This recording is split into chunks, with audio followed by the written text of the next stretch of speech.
उसने देखा कि दीवारों से हजारों बेबी एंजल्स बाहर निकलने लगे, पर थोड़ी ही देर में वो सब वापस दीवार के अंदर चले गए। बस उनके शरीर का थोड़ा सा हिस्सा बाहर रह गया। अब उस आदमी को समझ आया कि ये अजीब सी दिखने वाली चीज असल में थी क्या। एक आवाज हमें बताती है कि जिंदगी के इस दौर को सीखना कहते हैं। उस बटन की सच्चाई जानने के बाद वो आदमी अपनी उंगली सूंघने लगा। उसने खूब शोर मचाया कि अगर कोई आसपास हो तो उसकी मदद करे, लेकिन जब उसे कोई जवाब नहीं मिला तो वो एक के बाद एक अलग अलग बटन को दबाने लगा। हर एक बटन से नई नई चीजें कमरे में गिरने लगती। कभी टूथब्रश निकल आता तो कभी एक बड़ा सा गुलदस्ता। उसने हिसाब लगाया कि एक बटन को दबाने से एक पर्टिकुलर चीज ही बाहर आती थी। उसने अपनी इस थ्योरी को टेस्ट करने के लिए एक ही बटन को बार बार दबाकर चॉपस्टिक्स का ढेर लगा दिया, लेकिन अगले बटन को दबाते ही एक शॉपिंग कार्ट तेजी से निकला और जोर से उसके पैर पर लगा, जिसकी वजह से वो दर्द में चिल्लाने लगा। जब उसने अगले बटन को दबाया तो वो ट्रांसफॉर्म होकर एक बच्चे के पिछवाड़े में बदल जाता है, जिसने उसके मुंह पे पाद दिया। इसके बाद उसने अलग अलग बटनों को दबा दबा कर ढेर सारी चीजें इकट्ठा कर ली। जब वो एक बॉल से खेल रहा था तो वो जाकर एक बटन पर लगी, जिससे सुशी नाम की एक लजीज जापानी डिश बाहर आई। वो खुश था क्योंकि उसे वाकई में बहुत भूख लगी थी।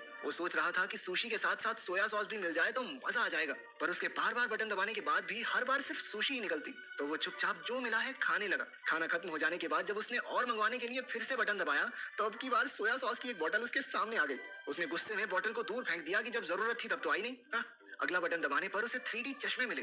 चश्मे पहनकर उसे एक बेबी एंजल अपने बटन की तरफ इशारा करता हुआ दिखने लगा। ये देखकर वो बहुत खुश हो गया क्योंकि उसे लगा कि मैंने तो कमरे का रहस्य सुलझा लिया है। लेकिन बटन दबाने पर एक काउंटडाउन शुरू हो गया, जिसके आखिर में दीवार से एक बहुत बड़ा पिछवाड़ा बाहर आया और उसने उसके मुंह पे पाद दिया। थोड़े और बटन्स दबाने के बाद उसे एक किताब मिली जो उसे काफी मजेदार लगी। कुछ घंटों में उसने उसके 5 पार्ट पढ़ डाले, लेकिन जब उसने छठी किताब पढ़ने के लिए बटन दबाया तो 7वीं किताब बाहर आई। परेशान होकर उसने दूसरा बटन दबाया, लेकिन उसमें से भी 8वीं और 9वीं किताब ही निकली। किताब की चाह में उसने एक और बटन को दबाया, तभी उसे अपने पीछे एक दरवाजा दिखाई पड़ा। वो उसे देखकर बड़ा खुश हुआ कि आखिरकार अब वो बाहर निकल सकता है, लेकिन अपनी इसी एक्साइटमेंट में वो यही भूल गया कि आखिर वो बटन था कौन सा। तो वो ऐसे ही कोई भी बटन दबाने लगा। पहला बटन दबाने से एक अफ्रीकन आदमी एक दीवार से दूसरी की तरफ भागते हुए गया।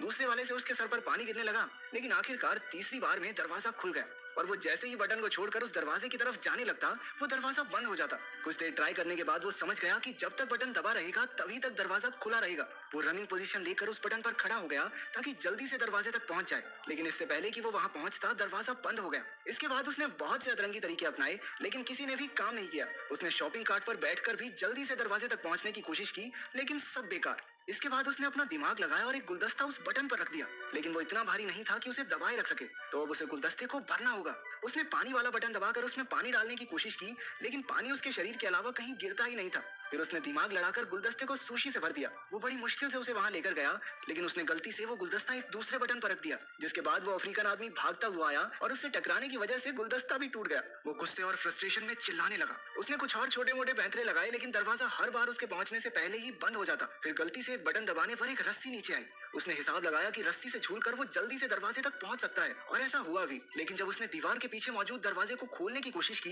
तो पता चला कि इसे खोलने के लिए एक चाबी की जरूरत थी। वो दीवार के बंद होने से पहले कमरे में वापस आ गया। जब उसने गुस्से में दीवार पर लात मारी तो एक चाबी हवा में तैरने लगी, लेकिन दरवाजे की तरह ये चाबी भी बटन छोड़ते ही थोड़ी देर बाद गायब हो जाती। अब उसे कोई तरीका निकालना होगा जल्दी से चाबी लेकर दरवाजे तक पहुंचने का। लेकिन जब उसने चाबी वाला बटन फिर से दबाया तो दीवार में से एक कुत्ता बाहर निकलकर उस पर भौंकने लगा। वो फिर से कंफ्यूज हो गया क्योंकि सारे बटन एक जैसे तो दिखते थे। इसके बाद उसने सही बटन ढूंढकर उस पर सुशी का एक टुकड़ा रख दिया। एक दो बार फेल होने के बाद आखिरकार वो चाबी लेकर दरवाजे तक पहुंच ही गया। लेकिन अभी मुसीबत खत्म नहीं हुई थी। दरवाजे के ऊपर की तरफ एक नंबर वाला लॉक भी था। वो जल्दी से कमरे की तरफ गया, लेकिन बाहर निकलते हुए फिर से दीवार जोर से उसके पिछवाड़े पर लगी। उसने फ्रस्ट्रेशन में प्लंजर दूसरी तरफ फेंका और उसके एक बटन पर लगने से वो अफ्रीकन आदमी फिर से बाहर आया। लेकिन अब की बार उसने नोटिस किया कि उस अफ्रीकन आदमी के सर पर 3 नंबर लिखे हुए थे और शायद उसी नंबर से वो ताला खुलेगा। क्योंकि दीवार बार बार बंद हो जाती थी तो उसने 3 बार में वो ताला भी खोल दिया। दरवाजा थोड़ा जाम सा लग रहा था तो उसे थोड़ी एक्स्ट्रा जान लगानी पड़ी और इतने में दीवार भी वापस नीचे चली गई। वहां पर इतनी जगह थी ही नहीं कि वो दरवाजे को पूरा खोल सके। वो हताश हो गया और वहीं बैठकर रोने लगा। उसे कमरे के अंदर का समय याद आ रहा था। उसे एहसास हुआ कि कमरे में उसके पास कितना कुछ था। हाँ, वो बाहर नहीं जा सकता था,